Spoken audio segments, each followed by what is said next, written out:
स्वागत है आपका अपने YouTube channel Sky's Preparation Hub पर। तो जैसा कि आज हम लोग इंटरमीडिएट वार्षिक परीक्षा 2026 के लिए विगत वर्ष के प्रश्न पत्रों का जो हम व्याख्यात्मक अध्ययन कर रहे हैं, उसमें हमने अब तक जो 2023 का प्रश्न पत्र था उसके 1 से 70 तक सभी ऑब्जेक्टिव प्रश्न का हम लोग व्याख्यात्मक हल कर चुके हैं। और आज हम इसका लघुत्तरीय प्रश्न शुरू करेंगे। लघुत्तरीय प्रश्न में आपका 20 प्रश्न है, संभवतः इसको देख लीजिए। और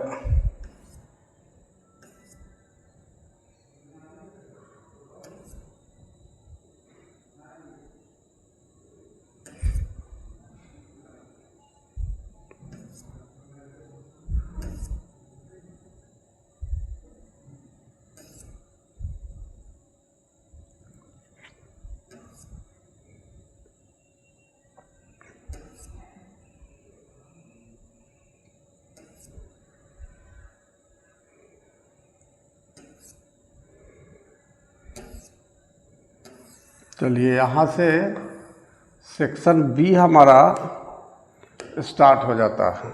और इसको समझ लीजिए कि ये प्रश्न संख्या 1 से 20 तक लघुत्तरीय है।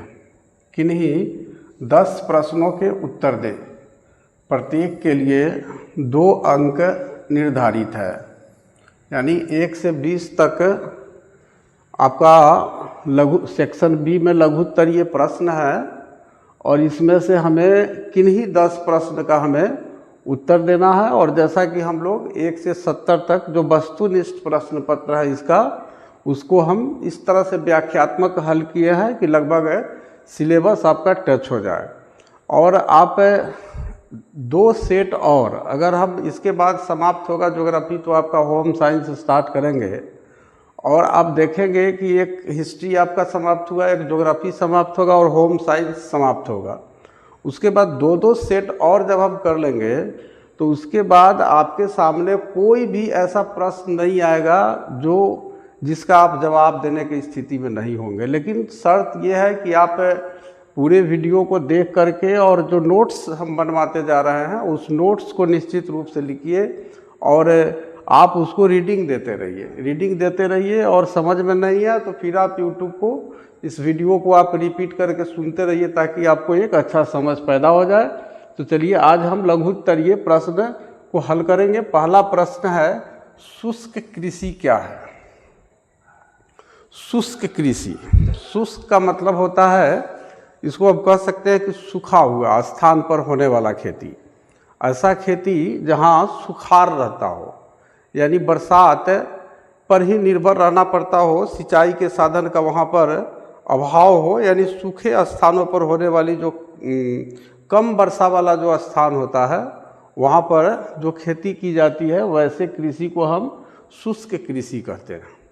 यानी इसका अगर हमें उत्तर लिखना होगा तो आप इसका आंसर आप लिख लीजिए 1 का। पहले प्रश्न का उत्तर लिख लीजिए कि कम वर्षा वाले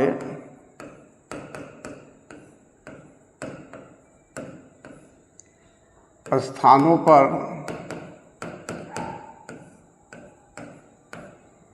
जो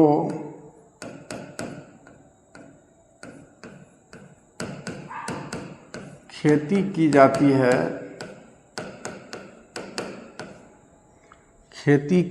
है उन्हें शुष्क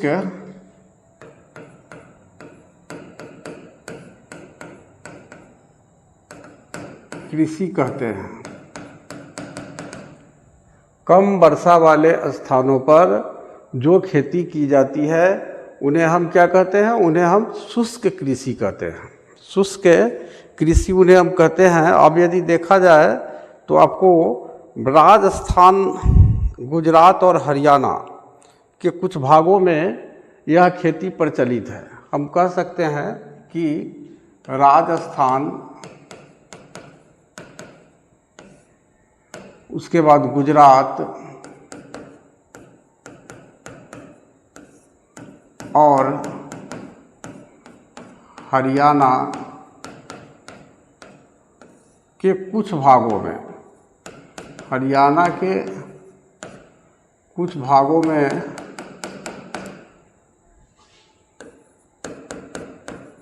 यह खेती की जाती है। तो इस तरह से हमारा जो प्रश्न है उसके कॉन्सेप्ट को हमने पूरा कर लिया। और इसमें आप अगर आप जोड़ना चाहिए तो आप इसमें बाजरे की खेती वगैरह को आप जोड़ सकते हैं। जैसे बाजरे की खेती, ज्वार की खेती, ये सब जो होता है इसके लिए आपको बहुत अधिक सिंचाई की आवश्यकता नहीं होती है। तो कम वर्षा वाले स्थानों पर जो खेती की जाती है उन्हें शुष्क कृषि कहते हैं।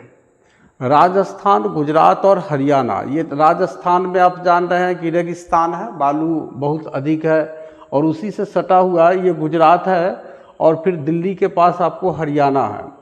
तो इस तरह से राजस्थान और गुजरात और हरियाणा, ऐसा नहीं है कि इस तीनों में पूरे स्टेट में ही शुष्क कृषि होती है, कुछ स्थानों में, कुछ भागों में यह खेती की जाती है। तो 3 स्टेट को आप एग्जाम्पल के रूप में आप दे देंगे, आपका 1 मार्क्स भी इसमें नहीं कटेगा, 2 का 2 अंक आपको मिल जाएगा। तो इस तरह से हमारा पहला जो प्रश्न है लघु उत्तरीय, इसका उत्तर हमने दे दिया। अब दूसरे प्रश्न को देखिए। हमें मूल रूप से सिलेबस भी यदि हम देखते तो उसमें भी हम क्या करते हैं, शुष्क कृषि के कॉन्सेप्ट को क्लियर करते हैं कि शुष्क कृषि का क्या अर्थ होता है। तो आप ओरिजिनल बुक में भी आप पढ़िएगा तो मूल रूप से यही आपको कॉन्सेप्ट आपको मिलेगा। तो मेरा लक्ष्य है कि आपको सिलेबस का कॉन्सेप्ट आपको समझा दे। तो दूसरा प्रश्न है, प्रवास के 2 प्रतिकर्ष कारकों का उल्लेख कीजिए। प्रवास का क्या अर्थ होता है? प्रवास का अर्थ होता है, आपको प्रवास से संबंधित प्रश्न आप ऑब्जेक्टिव में भी आप पढ़े हैं, उसके व्याख्या को आप देख लीजिएगा, वहाँ आपको पता चलेगा कि प्रवास का क्या अर्थ होता है। प्रवास का अर्थ हम कह सकते हैं कि कोई व्यक्ति एक स्थान से दूसरे स्थान पर जब चला जाता है तो उस प्रक्रिया को हम क्या कहते हैं, प्रवास कहते हैं। जैसे हम यहाँ बिहार में रहते हैं, हम लोग ग्रामीण क्षेत्रों में रहते हैं, और यहाँ से हम ग्रामीण क्षेत्र से हाजीपुर चले जाए, पटना चले जाए, या फिर दूसरे राज्य के किसी शहर में चले जाए, तो इस प्रक्रिया को प्रवास कहा जाता है। तो प्रवास के 2 प्रतिकर्ष कारकों का उल्लेख करना है। आखिर क्या कारण है कि लोग प्रवास करते हैं? तो ये 2 कारक हमको इसमें बताना है कि प्रवास के 2 कारक क्या है। तो प्रवास के 2 प्रतिकर्ष कारक निम्नलिखित है। इसके उत्तर लिखने का तरीका देखिए। यहाँ पेन चेंज कर देते हैं।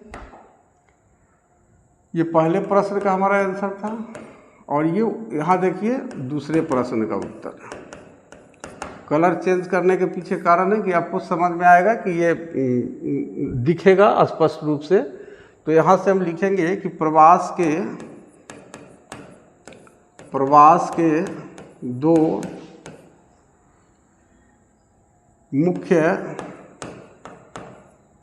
प्रतिकर्ष कारक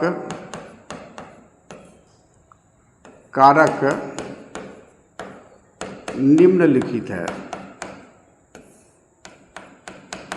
इस तरह से आप लिख देंगे, जैसे कहता है कि 2 प्रतिकर्ष कारक को, तो ये लाइन आप लिख देंगे कि प्रवास के 2 मुख्य प्रतिकर्ष कारक निम्नलिखित है। इस तरह के भाषा का जब आप प्रयोग करेंगे तो फिर जो एग्जामिनर होगा उसको पूरा मार्क्स देने के लिए वह मजबूर हो जाएगा। तो पहला कारक अगर देखा जाए तो आपको बेरोजगारी है। आप देखिए ग्रामीण क्षेत्रों में जो लोग रहते हैं वहाँ बेरोजगारी है। बेरोजगारी के साथ साथ आजीविका के साधनों की कमी है। यानी हम कह सकते हैं कि पहला कारक जो होगा वह होगा बेरोजगारी,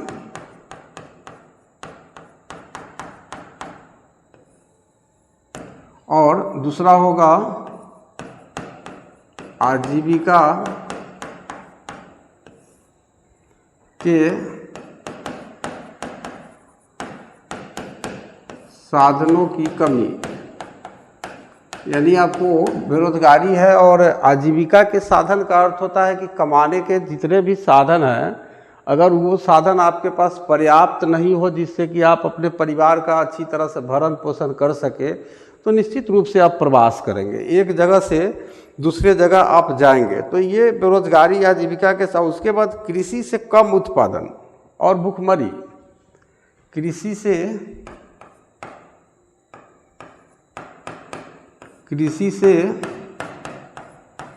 कम उत्पादन और भुखमरी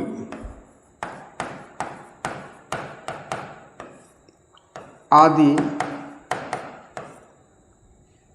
प्रवास के, यहाँ प्रवास कीजिए इसको,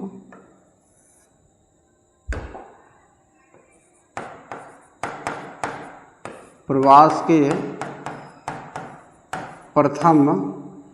प्रथम या पहला भी लिख सकते हैं, प्रथम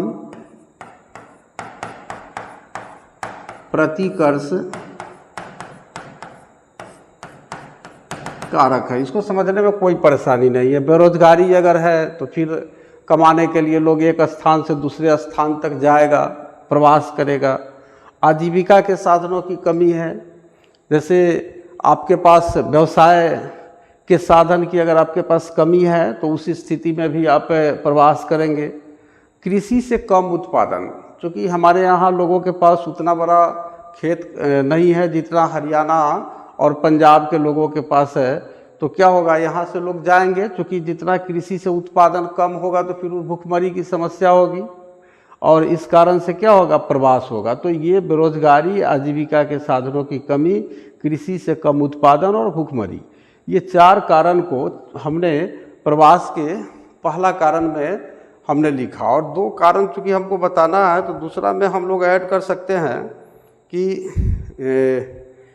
कृषि पर बढ़ती जनसंख्या, और इसको भी आप मेंशन कर सकते हैं और भी इसमें जोड़ सकते हैं। आजीविका को ही तो मेंशन किया ही है। ग्रामीण क्षेत्रों में कृषि पर बढ़ती जनसंख्या का दबाव, ग्रामीण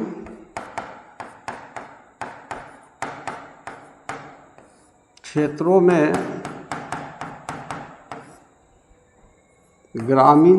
में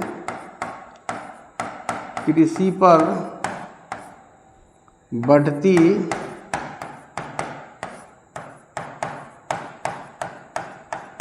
जनसंख्या का दबाव भी प्रवास का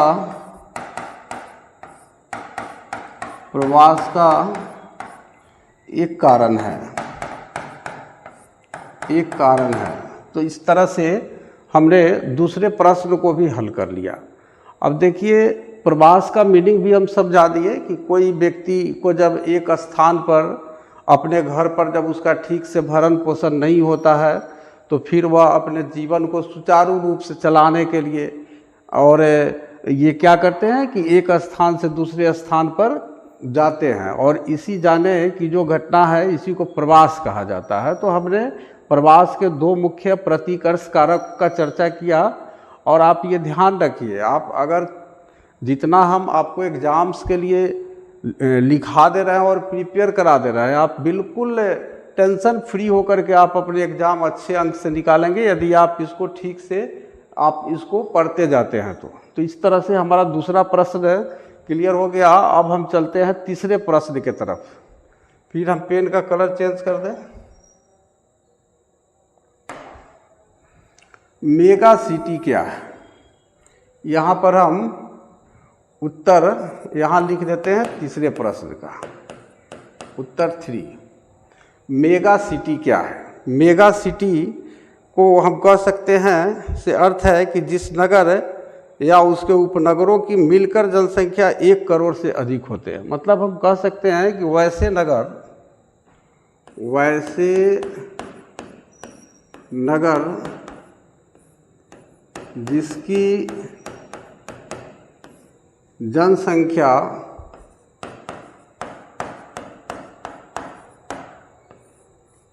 जिसकी जनसंख्या उप नगरीय क्षेत्रों सहित 1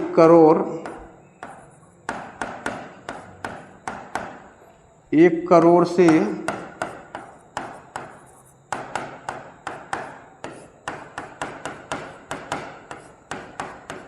अधिक होती है, मेगा सिटी कहलाती है।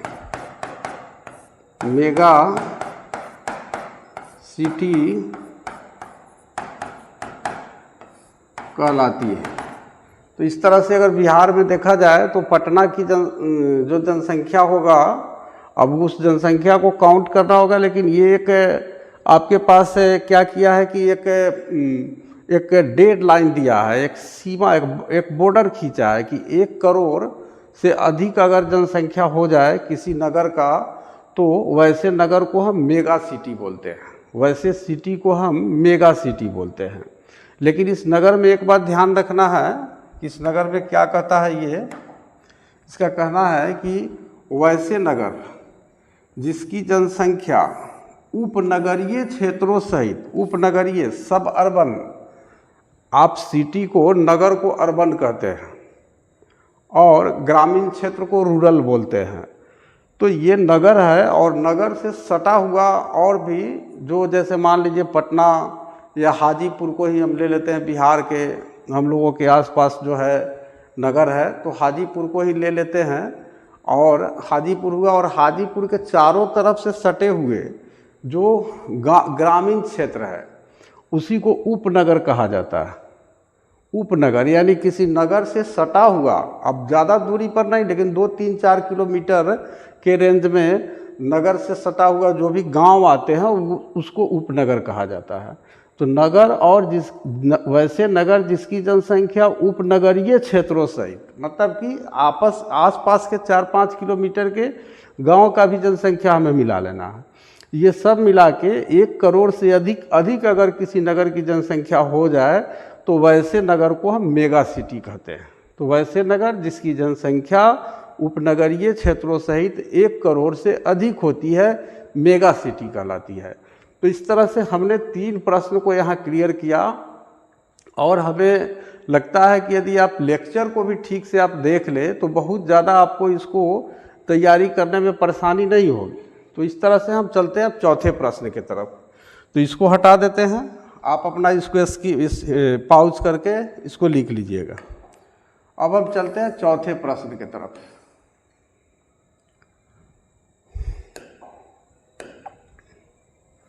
चौथा प्रश्न, वर्षा जल संग्रहण तकनीक क्या है? वर्षा जल संग्रहण तकनीक क्या है? तो वर्षा जल का मतलब वर्षा का पानी, यानी रेल से जो पानी होता है उसको आप अपने उत्पादक कार्यों में इस्तेमाल करने के लिए आप इकट्ठा करते हैं, तो उसी को वर्षा जल संग्रहण कहा जाता है।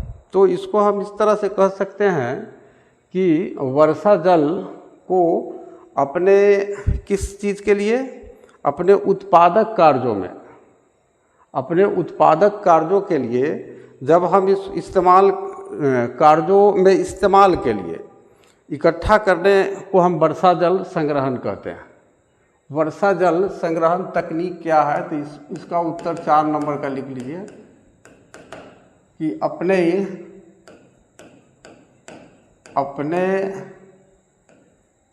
उत्पादन,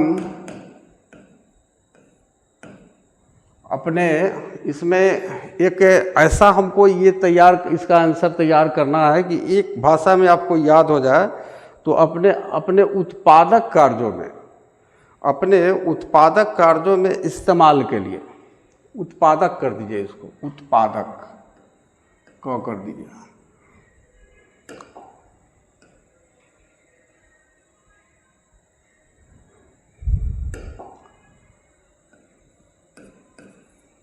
अपने उत्पादक कार्यों में इस्तेमाल के लिए इस्तेमाल के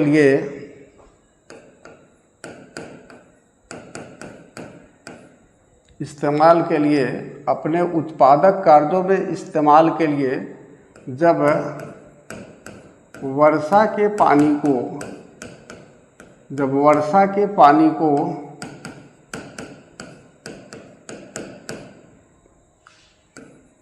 इकट्ठा किया जाता है तो उन्हें क्या कहते हैं? वर्षा जल संग्रहण कहते हैं। वर्षा जल संग्रहण कहते हैं। यानी अपने उत्पादक कार्यों में इस्तेमाल के लिए जब वर्षा के पानी को इकट्ठा किया जाता है तो इन्हें वर्षा जल संग्रहण कहा जाता है। तो ये तो संग्रहण की बात हो गई, लेकिन इसको इकट्ठा हम कैसे करते हैं? तो इसे अब जैसे छत पर गिर रहे बारिश के पानी को सामान्य तरीका से इकट्ठा करके उसे शुद्ध बनाने का कार्य संरक्षण कहलाता है, वर्षा जल संरक्षण कहलाता है। और ऐसे भी हम लोग क्या करते हैं कि अगर इस तकनीक में अगर देखा जाए तो तकनीक में आप क्या करेंगे? अपना उत्पादक कार्यों में इस्तेमाल के लिए अब वर्षा के पानी को आप कलेक्ट कर रहे हैं, तो इसको हम जल संग्रहण कहते हैं। और इस तकनीक क्या है, इसकी तकनीक क्या है? तो हम कह सकते हैं कि वर्षा के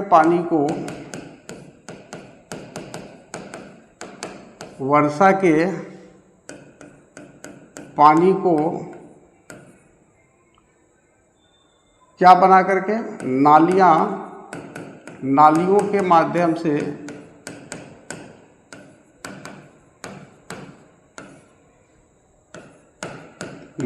से जब किसी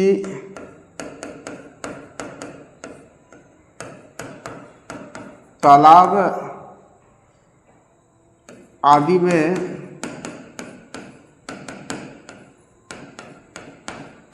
इकट्ठा किया जाता है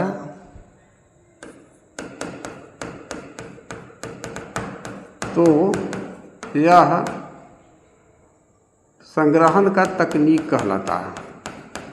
संग्रहण का तकनीक कहलाता है। तकनीक मतलब तरीका कहलाता है। जैसे मान लीजिए कि आप क्या करते हैं कि वर्षा का पानी हो रहा और आप जानते हैं कि अब बारिश नहीं होगी, तो नाली वगैरह बना करके और पॉन्ड्स वगैरह जो होता है गांव में, पोखरा तालाब वगैरह होता है, तो वहाँ हम उस पानी को इकट्ठा कर लेते हैं। और इकट्ठा एक जगह जब हो जाता है तो ये जो प्रक्रिया हुआ, ये क्या हुआ? एक तकनीक हुआ, एक तरीका हुआ। तो वर्षा जल संग्रहण तकनीक क्या है? तो अपने उत्पादक कार्यों में इस्तेमाल के लिए जब वर्षा के पानी को इकट्ठा किया जाता है तो उन्हें वर्षा जल संग्रहण कहते हैं। और वर्षा के पानी को नालियों के माध्यम से जब किसी तालाब आदि में इकट्ठा किया जाता है तो इस तरह का जो तो यह संग्रहण का तकनीक कहलाता है। मतलब कि संग्रह करने का एक तरीका कहलाता है।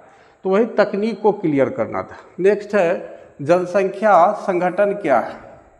इसे 5वें प्रश्न का उत्तर हम फिर पेन चेंज कर देते हैं आपका। जनसंख्या संगठन क्या है? जनसंख्या संगठन के बारे में हम लोग देख लेते हैं कि किसी भी देश में विविध प्रकार के लोग रहते हैं।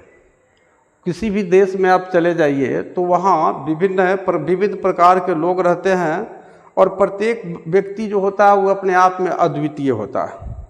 और लोगों को वायु, लिंग तथा उसके निवास स्थान के आधार पर अलग किया जा सकता है। यानी हम कह सकते हैं कि जो जनसंख्या संगठन से तात्पर्य जनसंख्या की उन विशेषताओं से है। देखिए, इसको क्लियर करना, उत्तर 5 का लिख लीजिए।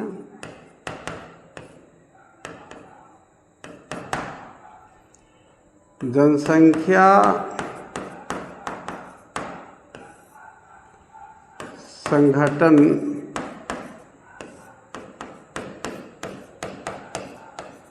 का तात्पर्य उन विशेषताओं से है। कैसे विशेषता से जनसंख्या संगठन का तात्पर्य है? उन विशेषताओं से है जो मापने योग्य है तथा जनसंख्या के एक वर्ग को दूसरों से अलग करने में मदद करते हैं। जो मापने योग्य है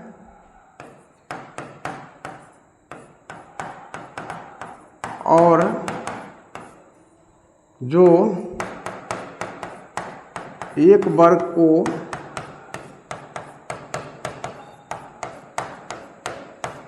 दूसरे वर्ग से अलग करने में मदद करते हैं। इस तरह से आप इसको समझिए कि ये जो जनसंख्या का संगठन है, इसका मतलब है, इसका तात्पर्य उन विशेषताओं से है जो मापने योग्य है। मापेंगे क्या जनसंख्या में हम किसी चीज़ का? तो अब एक जनसंख्या में, एक आबादी में कई प्रकार के लोग रहते हैं, विविध प्रकार के लोग रहते हैं और विविध प्रकार के विविध धर्मों के लोग रहते हैं, विविध जातियों के लोग रहते हैं और उनका जो संस्कृति होता है, उनके जीवन में उनके खाने पीने का संस्कार, उनके कपड़े पहनने का संस्कार, वो जो होता है वो हर वर्ग में क्या होता है, ये अलग अलग टाइप का होता है जिसको हम आसानी से माप सकते हैं। मापने का मतलब कि हम बता सकते हैं देख करके कि हाँ ये अमुक धर्म या अमुक जाति के व्यक्ति का ये पहचान है, और फिर दूसरे को भी हम इस तरह से माप सकते हैं, यानी एक दूसरे को इस विशेषता के आधार पर हम अलग कर सकते हैं। तो यही बात लिखा है कि जनसंख्या संगठन का तात्पर्य उन विशेषताओं से है जो मापने योग्य है और जो एक वर्ग को दूसरे वर्ग से अलग करने में मदद करते हैं। ये 5वां क्वेश्चन हो गया और उसके बाद हम चलते हैं छठे प्रश्न की तरफ। छठा क्वेश्चन है, मिट गया, इसको आप लोग अपना पाउच करके इसको देख लीजिएगा। आप देखिए क्वेश्चन नंबर 6, निश्चयवाद और संभववाद के बीच अंतर स्पष्ट कीजिए। निश्चयवाद और संभववाद के बीच हमें अंतर स्पष्ट करना है। तो ये ग्रिफिथ टेलर है, उसके अनुसार मनुष्य न तो प्रकृति का दास है और न उसका स्वामी, और न ही मानव के कार्य करने की क्षमता असीमित है। यानी निश्चयवाद में हम कह सकते हैं उन्होंने इसे रुको और जाओ निश्चयवाद की संज्ञा दी है। माने एक सिपाही से की है जो सड़क पर वाहनों के चलने की गति को मंद या तीव्र कर सकता है किंतु उसकी दिशा को परिवर्तित नहीं कर सकता। तो निश्चयवाद का, और एक हो गया आपको संभववाद। तो ये निश्चयवाद और संभववाद का जो कंसेप्ट है, निश्चयवाद का अर्थ हो गया, इसको हम कहेंगे स्टॉप एंड गो डिटरमिनिज्म, और संभववाद में ये है कि ये ग्रिफिथ टेलर है कि निश्चित सीमा तक ही पर्यावरण को प्रभावित कर सकता है। तो ये इसको संभववाद में रखा है। तो इस तरह से हम निश्चयवाद और संभववाद को हम 2 पार्ट में लिख करके, यहाँ आप सीधे लिख सकते हैं, उत्तर 6 में लिख दीजिए। उत्तर 6, निश्चयवाद और संभववाद में अंतर। इसको 2 पार्ट में आप लिख लीजिए। यहाँ कलर चेंज कर देते हैं। फर्स्ट में आप फर्स्ट पॉइंट में यहाँ निश्चयवाद को लिख लीजिए, फिर संभववाद के बाद आप लिख लीजिएगा निश्चयवाद। इसके बारे में हम लिख लेते हैं कि निश्चयवाद आखिर क्या। तो निश्चयवाद के बारे में हम लोग इतना ही लिखेंगे कि ग्रिफिथ टेलर एक ये भूगोलवेत्ता है, ग्रिफिथ टेलर। तो उनका कहना है कि मनुष्य न तो प्रकृति का दास है और न ही उसका स्वामी है। ग्रिफिथ टेलर के अनुसार, ग्रिफिथ टेलर के अनुसार मनुष्य न तो प्रकृति का स्वामी है और न ही उसका दास। ये एक कॉन्सेप्ट कहा कि मनुष्य जो है वह प्रकृति का स्वामी भी नहीं है, प्रकृति का मालिक भी नहीं है और न ही वह प्रकृति का गुलाम है। ये दोनों में से कुछ भी नहीं है और न ही मानव के कार्य करने की क्षमता असीमित है। एक चीज़ और जोड़ देना है, और न ही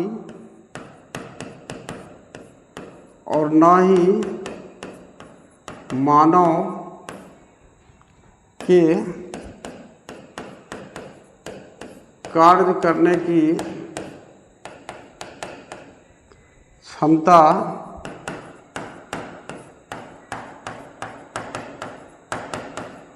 असीमित है। यही अवधारणा निश्चयवाद कहलाता है। इसको हम समझा भी देते हैं, पहले आप इसको लिख लीजिए। निश्चयवाद कहलाता है। और उसके बाद अगर हम देखें, नेक्स्ट हमारा दूसरा नंबर में था संभववाद। तो दूसरा आप देख लीजिए यहाँ संभववाद।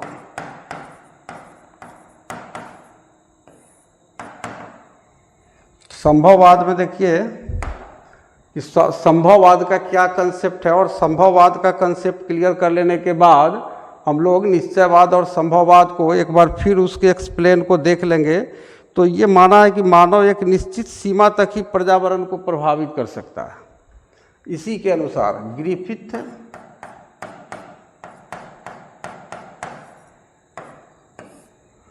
टेलर के अनुसार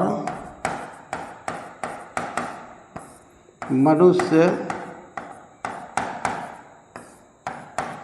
एक निश्चित सीमा तक ही प्रकृति को प्रभावित कर सकता है। एक कॉन्सेप्ट इसमें आया कि कोई भी मनुष्य जो है वह प्रकृति को प्रभावित तो करता ही है, लेकिन उसके प्रभावित करने की एक निश्चित सीमा है। और इस तरह से हम कह सकते हैं कि इस प्रकार उसने मानव की बुद्धि कुशलता को पर्यावरण प्रभावित करने में एक सीमा तक सक्षम माना है। तो ये हम समझ सकते हैं कि यानी कहने का मतलब है, अब इसको हम कह सकते हैं कि यही अवधारणा, और उसके बाद समझा देते हैं आपको, यही अवधारणा संभववाद कहलाती है।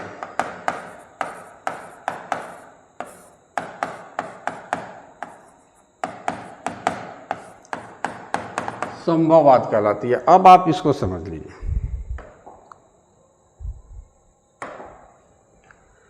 निश्चयवाद, इसको समझिए। ग्रिफिथ टेलर ये एक भूगोलवेत्ता है। इनका कहना है कि मनुष्य न तो प्रकृति का स्वामी है।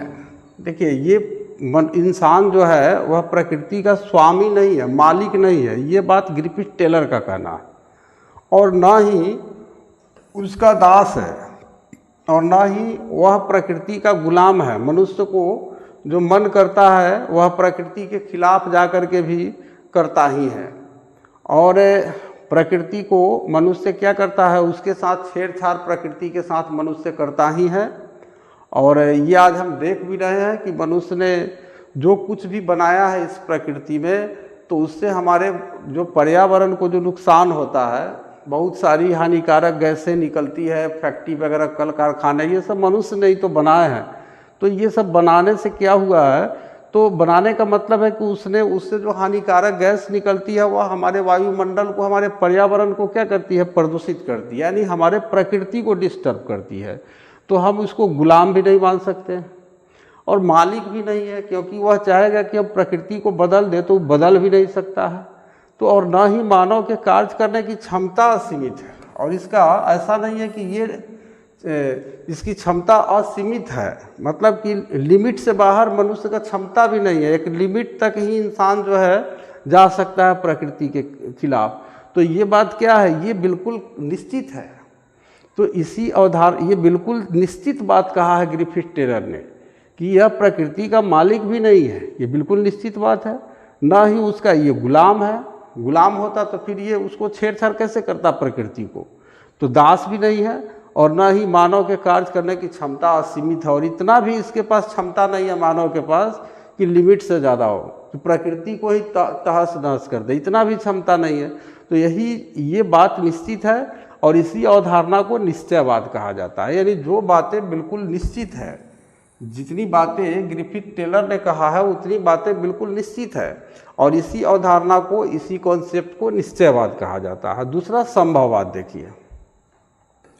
संभववाद, ग्रिफिथ टेलर के अनुसार मनुष्य एक निश्चित सीमा तक ही प्रकृति को प्रभावित कर सकता है। ये संभव है, ये संभव है कि मनुष्य एक लिमिट तक ही प्रकृति को प्रभावित कर सकता है, ये बिल्कुल संभव है। और ऐसा नहीं है कि प्रकृति को सीमा से अधिक जा कर के वो डिस्टर्ब करेगा, ये असंभव है। तो जो संभव बात क्या है, संभव बात यह है कि मनुष्य एक लिमिटेशन तक, एक सीमा तक ही प्रकृति को प्रभावित कर सकता है, और इसलिए ये जो अवधारणा है इसी को संभववाद कहा जाता है। तो ये हमने आज निश्चयवाद और संभववाद के कॉन्सेप्ट को देखा। उसके बाद हमारा नेक्स्ट क्वेश्चन है, भूमध्य सागरीय कृषि के महत्व को लिखिए। भूमध्य सागर के आसपास होने वाला जो खेती है उसके इम्पोर्टेंस को हमें लिखना है। तो भूमध्य सागर जो है, सागरीय जो कृषि है वह अत्यधिक विशिष्ट वाणिज्यिक कृषि है। ये एक प्रोफेशनल खेती आप इसे आप कह सकते हैं। देखते हैं यहाँ हट जाना चाहिए 7 नंबर।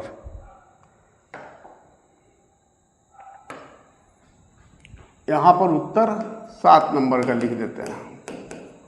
उत्तर 7 का देखिए, भूमध्य सागरीय जो खेती है, कृषि है, इसका पहला महत्व क्या है? इसका पहला महत्व है कि यहाँ वाणिज्यिक कृषि है। कृषि अत्यधिक विशिष्ट वाणिज्यिक कृषि है। यानी हम कह सकते हैं कि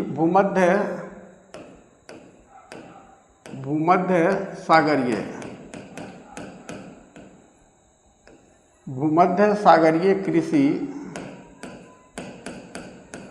एक विशिष्ट मतलब एक विशेष प्रकार का, स्पेशल टाइप का विशिष्ट वाणिज्यिक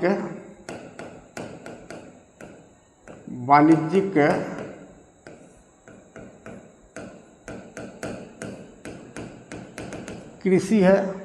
एक महत्व ये है कि विशिष्ट वाणिज्यिक कृषि है। वाणिज्य का मतलब है ऐसा खेती है जिससे भूमध्य सागर के लोग उस खेती से क्या करते हैं, भूमध्य सागर के आसपास रहने वाले जो लोग हैं वो वाणिज्यिक कृषि है। यानी कहने का मतलब है कि ये व्यापारिक खेती है एक तरह से, मतलब कि ऐसे फसल को ये उगाते हैं जिससे इन्हें बहुत अधिक मात्रा में आमदनी हो उसको बेच करके। और अंगूर की खेती भूमध्य क्षेत्र की एक विशेषता है। इसमें अंगूर की खेती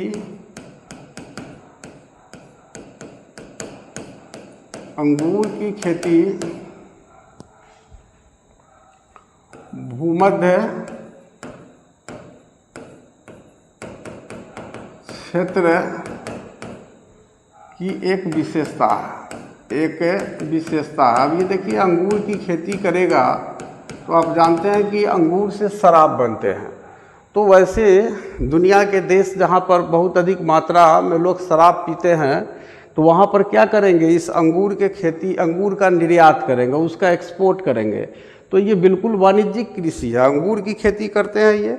और भी वाणिज्यिक खेती में अगर देखा जाए तो ये आपको हम कह सकते हैं कि ये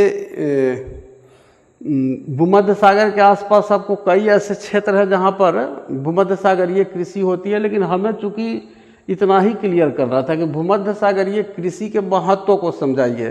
तो इसका एक ही महत्व है कि यहाँ विशिष्ट वाणिज्यिक खेती की जाती है। मतलब ये क्रॉप फसल हम लोग जो उगाते हैं, मतलब कि अनाज फसल जो हम लोग उगाते हैं अपने भोजन के लिए, तो ये लोग ऐसा नहीं कि अंगूर खा के जिंदा रहते हैं।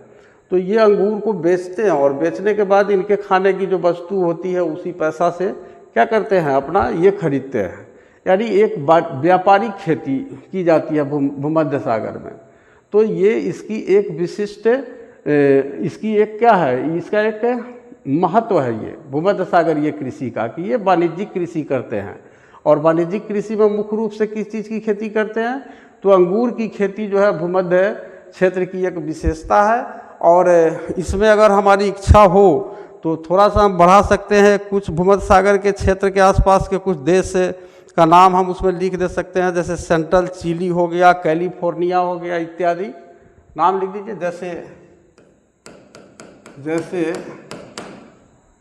जैसे इसमें जोड़ दीजिए, यहाँ कलर चेंज है, सेंट्रल चिली, कैलिफोर्निया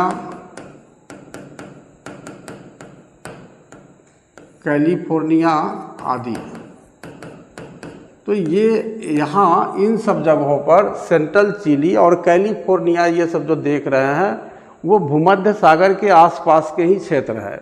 और इन क्षेत्रों में ही ये वाणिज्यिक कृषि की जाती है और मुख्य रूप से अंगूर की खेती यहाँ की जाती है। तो इस तरह से भूमध्य सागरीय कृषि के महत्व को हमने समझ गया कि यहाँ पर व्यापारिक खेती की जाती है, यही इसका महत्व है।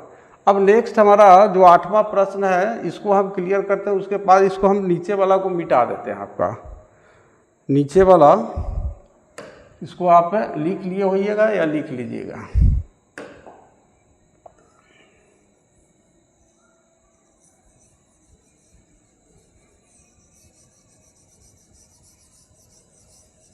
दस तक आज हम लोग करेंगे और उसके बाद आपका जो 10 क्वेश्चन बचेगा वो कल के लेक्चर में, और जो long question answer type question जो होगा वो हम आपको हिस्ट्री और ज्योग्राफी और होम साइंस में ये लॉन्ग हम एक साथ करेंगे, एक साथ कंटिन्यू। जितना भी हम लोग PYQ पढ़ेंगे, विगत वर्ष के प्रश्न पत्र को पढ़ेंगे, क्योंकि लॉन्ग क्वेश्चन में एक लेक्चर में एक क्वेश्चन ही हो पाता है, तो उसका हम PDF आप लोगों के लिए बनवा रहे हैं। और उस PDF को एक जगह कलेक्ट करके और क्या करेंगे कि एक साथ उसको 4-5 लेक्चर में हम क्या करेंगे कि पूरा हिस्ट्री, ज्योग्राफी और होम साइंस तीनों का हम पढ़ा देंगे। और उसके बाद ये आप कर लीजिएगा, आपका कहाँ से कहीं कुछ छूटने वाला है तो ऊर्जा के 2 अनवीकरणीय स्रोतों का उल्लेख कीजिए।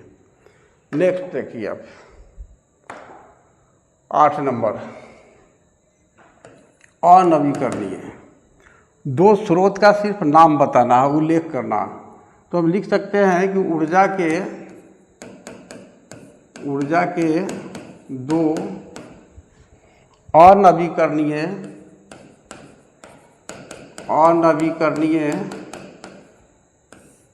स्रोत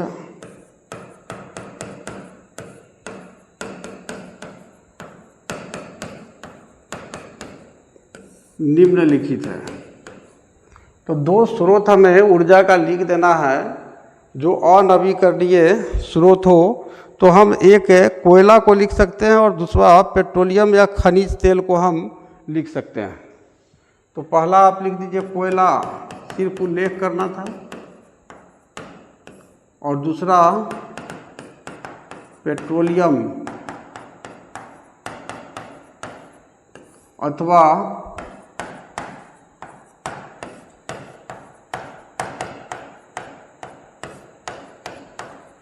खनिज तेल, यहाँ काट दीजिए खनिज तेल,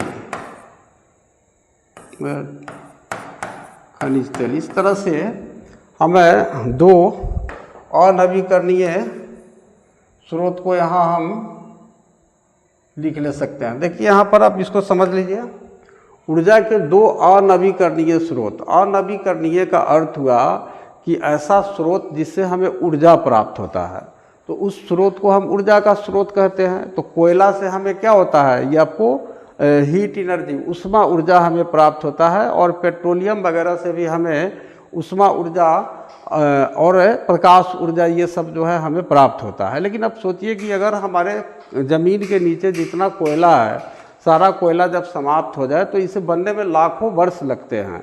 पेट्रोलियम और खनिज तेल के बनने में लाखों वर्ष लगते हैं। तो जब एक बार ये भंडार हमारा समाप्त हो जाएगा तो फिर क्या करेंगे, फिर से इसको नया नहीं कर सकते हैं। फिर से हम सोचेंगे कि फिर जल्दी हम फिर कोयला बना लें या फिर पेट्रोलियम या खनिज तेल बना लें, तो बहुत जल्दी हम नहीं बना सकते हैं। जैसे सूर्य को ले लीजिए, सूर्य भी एक ऊर्जा का स्रोत है, उससे भी हमें उष्मा और प्रकाश ऊर्जा प्राप्त होता है।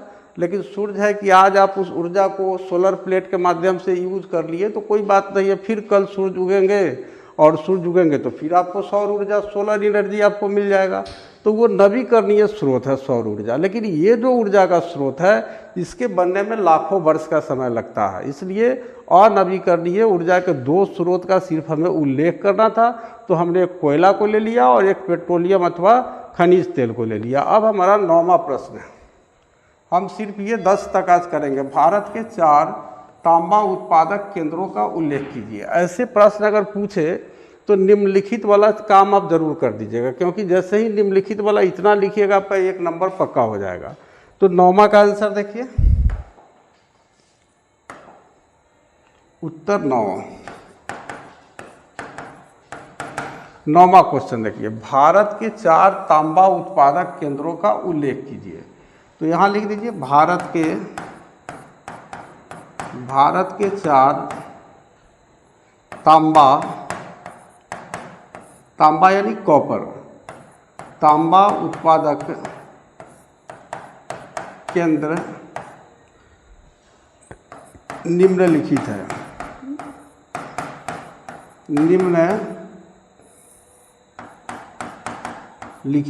इसमें पहला केंद्र आप लिख लीजिए, यानी भारत के वैसे 4 केंद्रों का नाम हमें लिखना है जहाँ से हम तांबा प्राप्त करते हैं। तो मध्य प्रदेश, राजस्थान, झारखंड और कर्नाटक।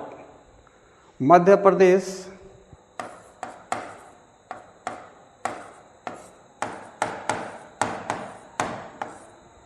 दूसरा आप लिख दीजिए राजस्थान,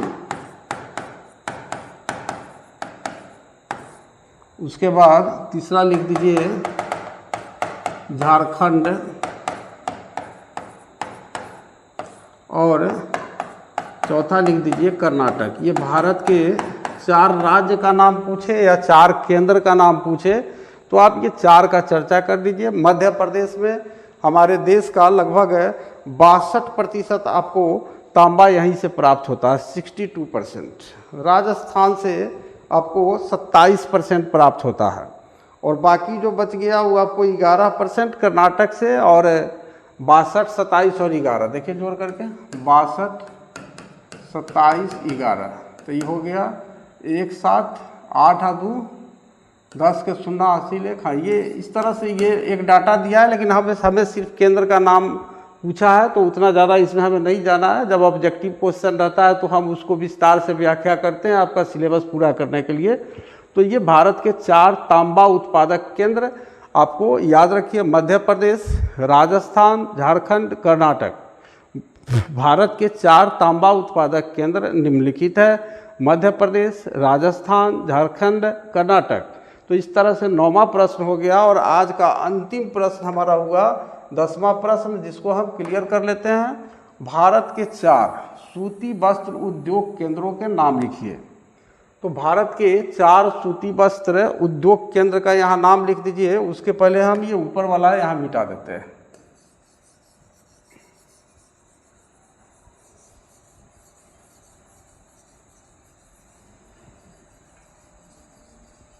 पहले हम वही करेंगे जो हर प्रश्न में करते हैं, इतना तो पहले ही लिख लेना है। कोई भी आंसर लिखने के पहले भारत के 4 सूती वस्त्र उद्योग केंद्र निम्नलिखित है, ये काम सबसे पहले करेंगे हम। भारत के 4 सूती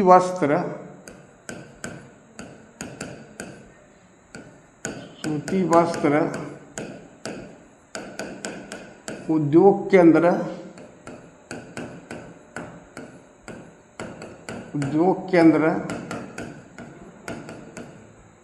निम्नलिखित है। इसमें अब सोचिए कि 4 सूती वस्त्र उद्योग जो है भारत में कहाँ कहाँ स्थित है, तो मुंबई, अहमदाबाद, कोयम्बटूर और मदुरई। मुंबई,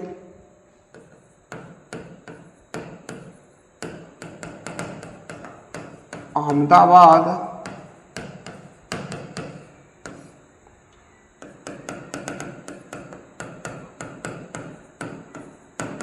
कोयम्बटूर और मदुरई। ये सो इम्पॉर्टेंट है, आप बिल्कुल आप इसको समझ लीजिए पूरी तरह से कि मुंबई, उसके बाद अहमदाबाद। मुंबई आप जानते हैं महाराष्ट्र की राजधानी है, और ये गुजरात में आपको अहमदाबाद है, यहाँ भी सूती वस्त्र उद्योग केंद्र है। मुंबई में भी सूती वस्त्र उद्योग केंद्र है, और कोयम्बटूर यानी ये तमिलनाडु में है, यहाँ पर भी आपको सूती वस्त्र उद्योग केंद्र है, यहाँ भी सूती कपड़ा तैयार किया जाता है, कोयम्बटूर। और मदुरई जो देख रहे हैं ये भी आपको दक्षिण भारत में ही स्थित है। तो दक्षिण भारत के 2 जगह होगा, एक कोयम्बटूर और मदुरई। और उसके बाद पश्चिमी भारत में आप चले जाइए तो पश्चिमी भारत में मुंबई और अहमदाबाद। तो पश्चिमी भारत का अगर पूछ दे कि पश्चिमी भारत के 2 सूती वस्त्र उद्योग केंद्रों का उल्लेख कीजिए, तो मुंबई और अहमदाबाद का लिख दीजिएगा। अगर कहे कि दक्षिण भारत के 2 सूती वस्त्र उद्योग केंद्र का उल्लेख करे, तो कोयम्बटूर और मदुरई का चर्चा कर दीजिए। और चूँकि पश्चिमी भारत और दक्षिण भारत का हम लोग यहाँ चर्चा किए, तो अब भारत पूरा हमारा अपना है, भारत विविधता में एकता का देश है। तो इसलिए ऐसा नहीं कि हम लोगों को सिर्फ उत्तर भारत के ही केंद्रों को पूरा देना है या पश्चिम भारत के ही 4 केंद्र को पूरा देना है। यदि हम पूरे देश के केंद्रों को मिला देते हैं तो हमारा जो उत्तर होता है उसमें एक भारतीयता झलकता है, एक एकता, यूनिटी झलकती है। तो भारत के 4 जो सूती वस्त्र उद्योग केंद्र है वो निम्नलिखित है, मुंबई, अहमदाबाद, कोयम्बटूर और मदुरई।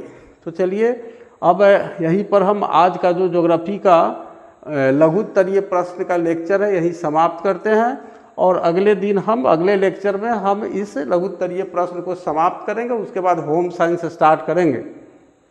अंत में हम ये कहना चाहते हैं कि हमारे बहुत से छात्र इंग्लिश मीडियम के हैं, तो चूँकि अभी क्या है कि इसके बाद जो हम आपका सब्जेक्ट स्टार्ट करेंगे उसमें मेरा प्रयास होगा कि हम इंग्लिश मीडियम वाले छात्रों को भी कुछ राहत दे। चूँकि हमारे बहुत सारे सब्सक्राइबर्स भी, हमारे अपने स्टूडेंट्स भी हैं जो इंग्लिश मीडियम के, और उन्हें परेशानी होती होगी, और उनके लिए हम थोड़ा प्रयास कर रहे हैं कि थोड़ा इसमें हम इंग्लिश वगैरह को ऐड करें। तो चलिए इसको जो है आप पूरी तरह से तैयार कर लीजिए और अपने दोस्तों के पास चैनल को भेजकर इसको सब्सक्राइब करवाइए, ताकि हमारा जो अपना लक्ष्य है, और मेन लक्ष्य हमारा है क्या, यूपीएससी। और हम बार बार कहते हैं एक है साधे सब सद है, सब साधे सब जाए। आप 50 तरह का लक्ष्य बना लेंगे तो कोई लक्ष्य नहीं प्राप्त होगा, और एक बड़ा लक्ष्य अगर आप बना लेंगे तो उसके नीचे सारे लक्ष्य आपको मिल जाएंगे। तो इसलिए लक्ष्य हमें हमेशा बड़ा बना करके चलना चाहिए। और जैसा कि एग्ज़ाम समाप्त होने के बाद आप लोग का जो ग्रेजुएशन का सिलेबस होगा उसके साथ साथ हम यूपीएससी का एक सेशन कंटिन्यू आप लोगों के साथ जो है देते रहेंगे। और 11th-12th के छात्र हैं उनको भी, और जो यूपीएससी वगैरह की अभी तैयारी कर रहे हैं उन्हें भी बहुत लाभ होगा। और इसी उद्देश्य से हमने इस चैनल को बनाया है। लेकिन अब इसका जो सब्सक्राइबर है वो बढ़े हैं, और आप लोग जितना ज़्यादा सब्सक्राइबर्स हो सकता है बढ़ाइए और इसको देखिए। ये इतना व्यापक ढंग से जो हम प्रयास कर रहे हैं आपके लिए, आप लोगों को खुद महसूस होता होगा कि हम कितना आप लोगों के लिए इसमें मेहनत करते होंगे, आपको पूरा कॉन्सेप्ट क्लियर करने के लिए, जो जनरली हर क्लास में नहीं हो पाती है। तो चलिए इसी के साथ हम आज अपना ये लेक्चर यहीं पर समाप्त करते हैं।